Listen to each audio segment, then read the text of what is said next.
So traders, I want to talk to you about something that I think is really, really important about.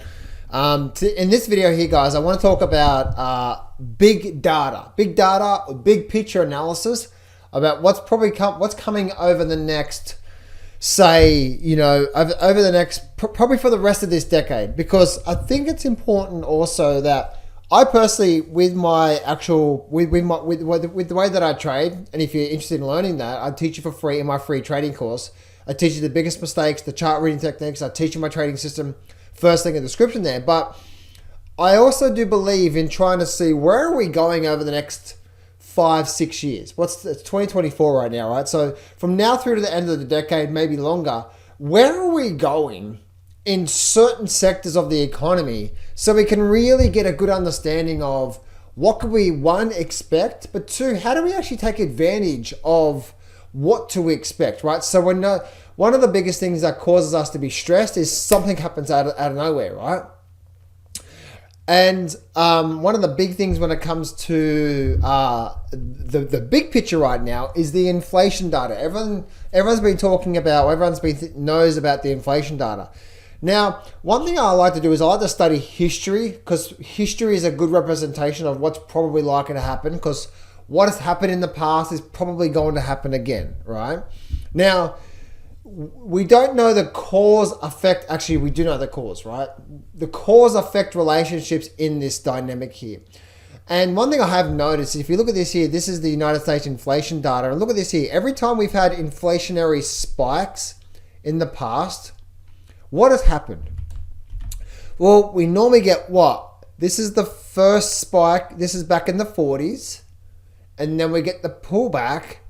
But then later on in the 40s into the 50s, guess what? The secondary spike is actually a lot higher than the first one. Okay? Then we go to the 1970s, don't we? Right? 1970s. What do we have here? This is the first spike through here, right? And then guess what? We have a bit of a drop in the inflationary data, and then we have a secondary spike, which is a lot higher than the first spike. See that through there? So right now we're having what? We're having another one of those times, right? That's what you have to call it. Another one of those times. What is those times? Inflationary spike, inflationary times, right?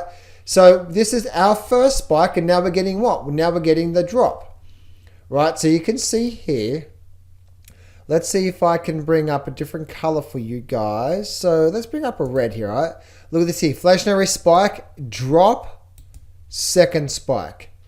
After the first spike, we get the drop, but then the secondary spike is always much bigger. We got the drop. Guess what's probably coming next? We're probably going to see 18%, maybe even more inflationary data.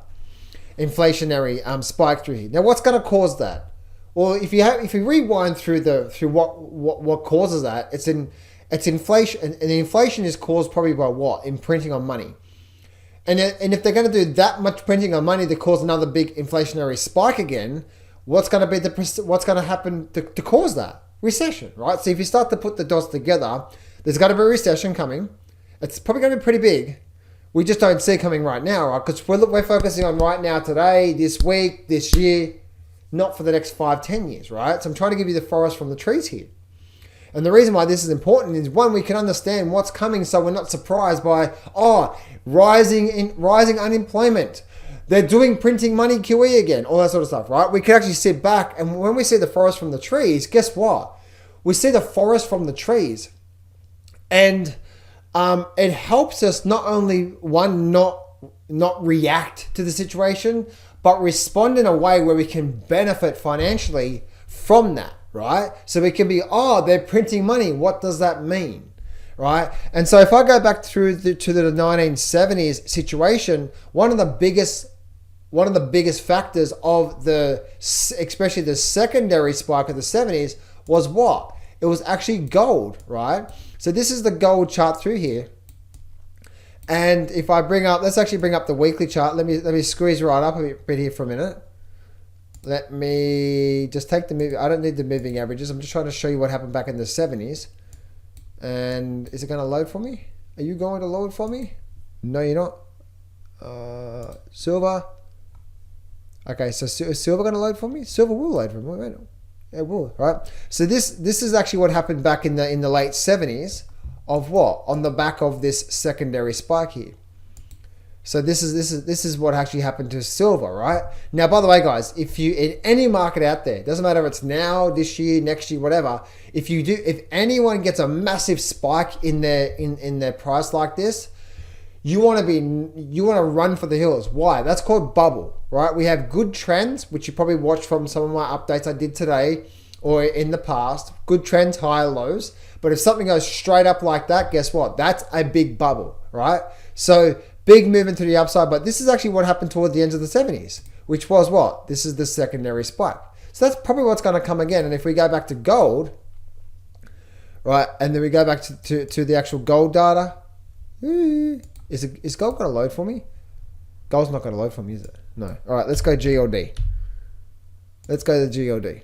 See if that load for me. Oh, there we go. Okay, cool. That won't ever load for me. Why not? Why aren't you loading for me? Be nice. Be nice. Hey, traders, why isn't it being nice? How do I load more data? Anyway, so I'm trying to go back in time. I don't know why that's not loading for me. Anyway, so back in the 70s of what actually happened with gold, right? And again, I'm not sure why this is not loading for me. I don't understand that. Let me see if I can bring this up to here. Let's go back to gold data. This is the gold price here. And it's not going back to that time. Anyway, so what happened is in the late 70s, I'm just trying to share with you here. You'll be able to see in the late 70s what happened. Gold had a massive move.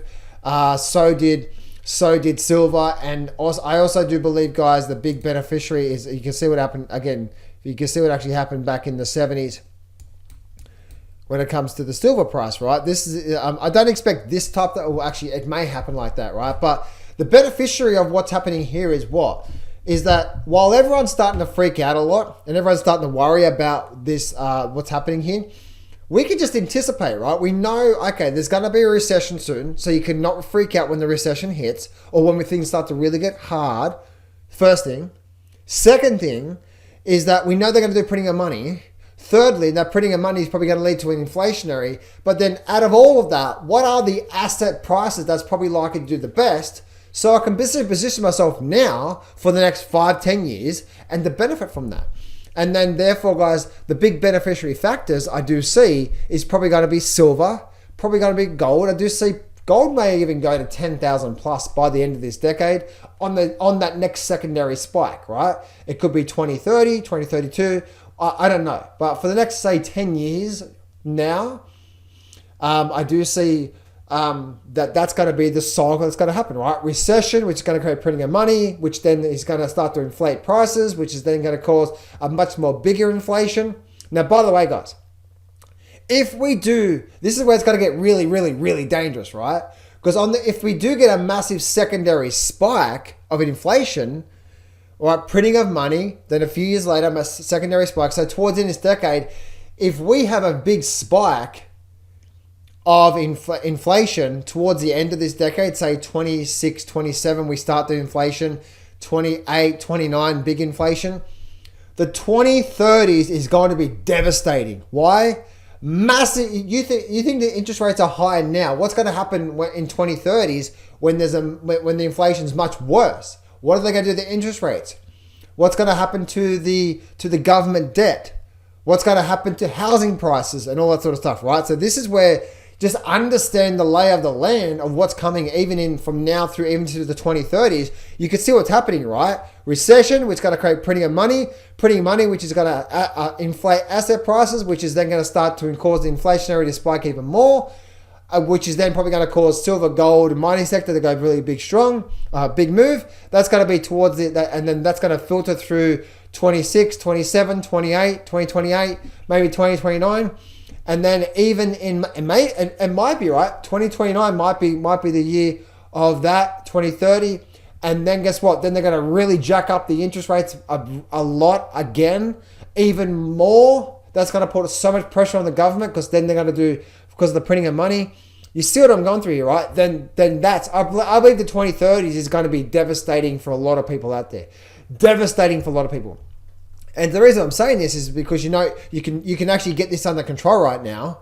That the devastation is going to come, but there's also going to be a lot of winners out of this here, and that's the reason why it's so important for a video like this for you to understand about what's coming.